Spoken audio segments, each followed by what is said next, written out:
Hello students, in my last video lecture, I have discussed with you the factors responsible for civil disobedience movement. And there also we have informed you that civil disobedience movement started with Dandi March.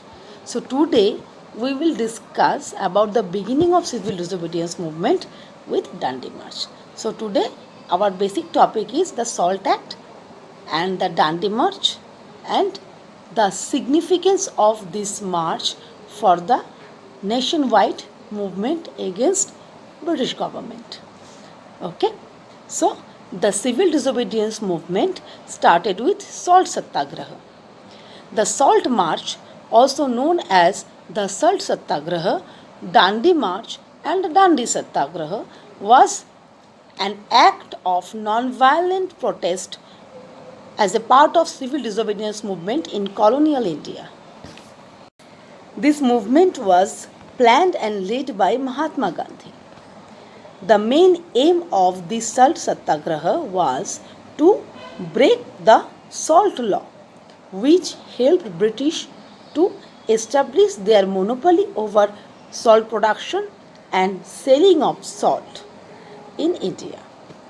Before discussing much about Salt Satyagraha, we need to know about the Salt Act, which was broken by Gandhi in Dandi.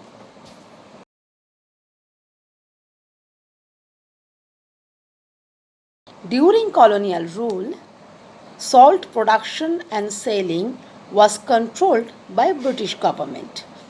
Through a series of legislature, Indians were prohibited to produce or sell salt independently. Instead, general Indian population was required to purchase heavily taxed imported salt in high price. It was not possible for all poor Indians to buy salt in such high price. So, it was one of the most controversial issue that had that time.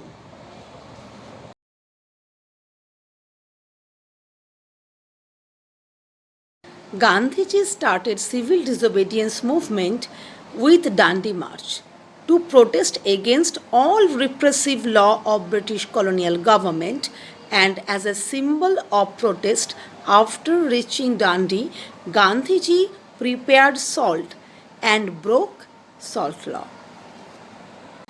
On 12th March 1930, Gandhiji started Dandi March from his Sabarmati ashram and reached a small town of Dandi in Surat on 6th April, covering almost 385 kilometers by only walking.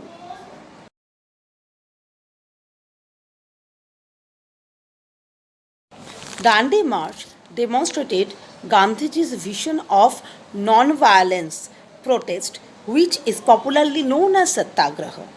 Through this march, Gandhiji protested against repressive law of British government and also showed Indian a new path of movement in which he called people to break all the repressive law. It's not only the salt law, but all the repressive law which is definitely torturous for the people of India.